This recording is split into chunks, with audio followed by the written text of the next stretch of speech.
Are your actions messing around with the Long Island Sound?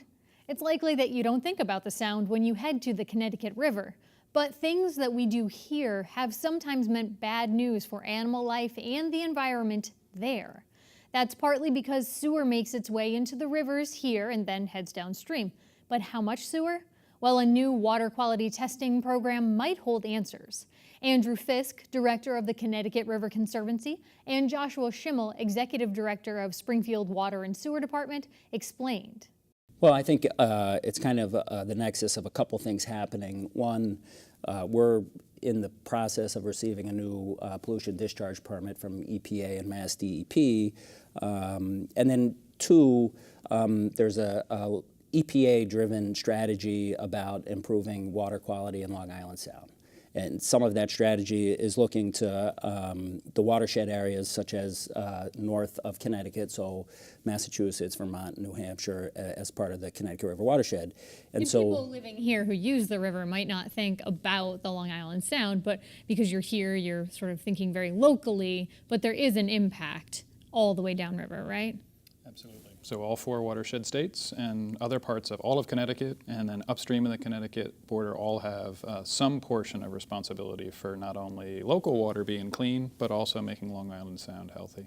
Yeah, and so in measuring the levels of nitrogen, as I understand the project, and correct me if I'm wrong, there are two gauges that have been put into place, right? One that's closer to the Vermont border and one that's closer to, or actually in Connecticut, to measure those nitrogen levels? Sure, and the gauges really are measuring flow in the river, and then the sampling portion of it is actually done manually at those two locations. So we became part of this and really helped the funding along with our partners with DEP. You're sharing it through federal, state, and local. Yes. So the state Department of Environmental Protection, USGS, and Springfield Water and Sewer Commission are funding the project.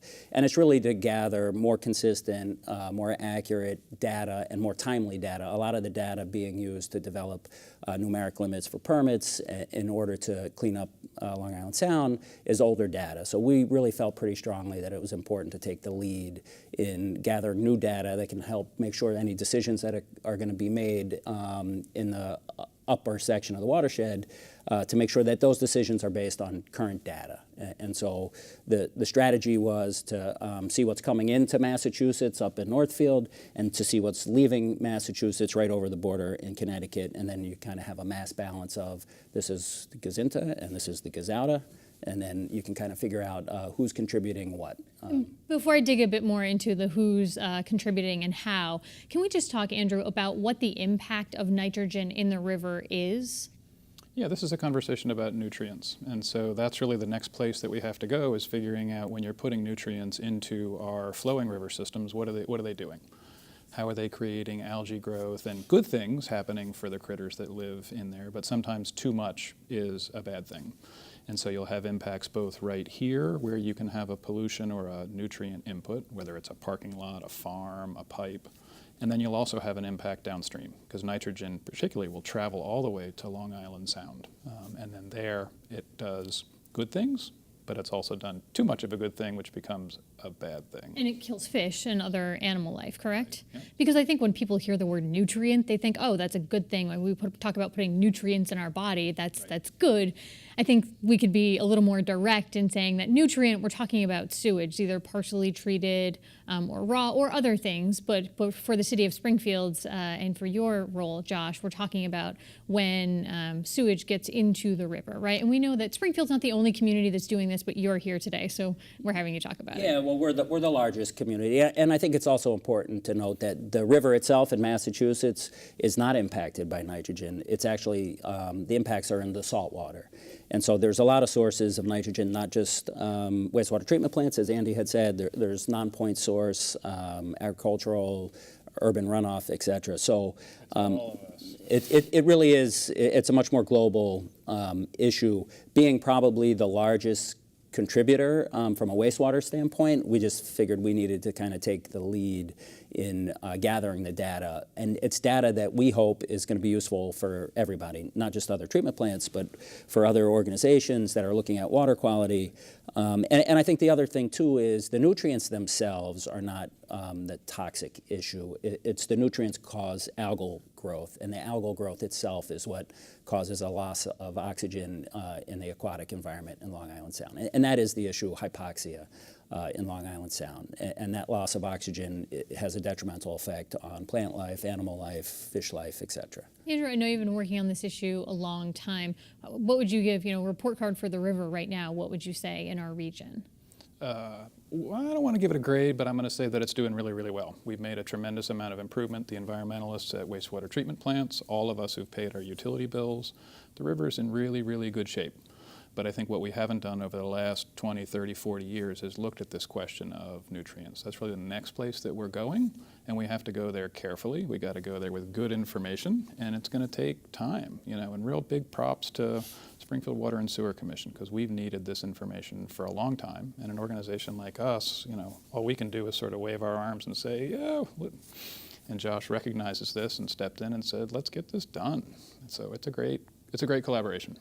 And so when will you have enough information that you can actually do something about it? It's we need years worth of information, but we collect data every week. We try to collect the data. So the data is already being collected and it's being looked at. And I think it's important to understand that there's seasonal changes in how nitrogen comes into the river and what happens to it in the Massachusetts section, and then what happens to it when it passes through Connecticut and into Long Island Sound. So, I think that this is a program that is not going to be short-sighted. I think we need to do it in continuum to really just see kind of what kind of progress we're making, and to give a better indication of where all the sources are, and if we're going to solve the problem, which for wastewater treatment plants, we call it gray infrastructure. It's a lot of concrete, it's a lot of money. And I think you can easily say that in New York and Connecticut, they've spent in the billions with a B of dollars specifically on nutrients.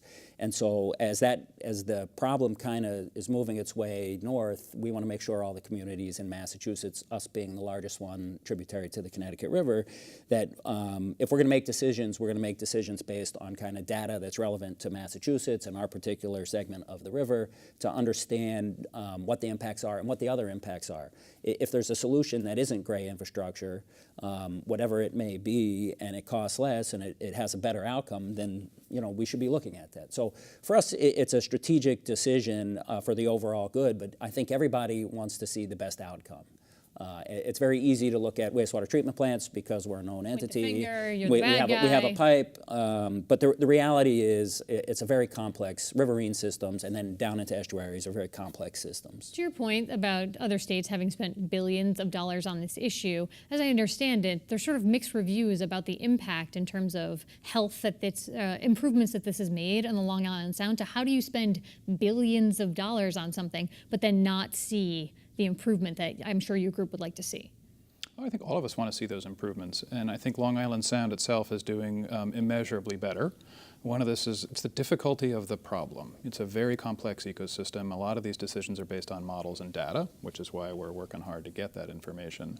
And the plan that was put together for Long Island Sound when it was enacted said, we don't think going through phase 1, 2, 3, 4, 5 is going to get us to the place we need to be. And that's based on uncertainty as far as outcomes and information. So we're heading in the right direction. The other part of this is we're changing what a definition of a healthy river or a healthy estuary is. Before it was just based on a chemical measurement like dissolved oxygen. And now the conversation is getting better but more complicated because it's saying how much submerged aquatic vegetation or eelgrass should be in Long Island Sound, because that's what's harboring the baby fish and allowing the water to get better and support the oyster beds. It's all interconnected. It is very difficult, and so that's what people need to understand. It's not just one problem. There are many sources. It's all of us. It's going to take time. It's going to take money. And that's all based on really good information, and that's where we feel a commitment to collaborate with everybody. We all should be collecting this information together, and the next phase for us is collecting data in between those two stations and putting a plan together with all the other stakeholders to say, how do we figure out where the sources are? Because some of it may have nothing to do with a wastewater treatment plant. It may be somewhere else. And sometimes that's a harder problem to solve. It's a little bit of detective work, right? So right now, this is just the very earliest phase of kind of seeing what's coming into the state, what's going out of the state. The next phase, which Connecticut River Conservancy. I'm stuck on the old, but which we're partnering with them on their lead on a project to figure out a sampling program for the Connecticut River. So the detective piece is we know what comes into, we know what goes out of. Now, where are all the contributions coming from? What other riverine systems, the Deerfield, the Westfield, the Chicopee, and kind of sampling up into those river systems to see where the sources of nitrogen are from wastewater treatment plants and from outside of wastewater treatment plants. Great, gentlemen, we have to leave it there today, but we will keep tapping on this issue. Thanks for coming.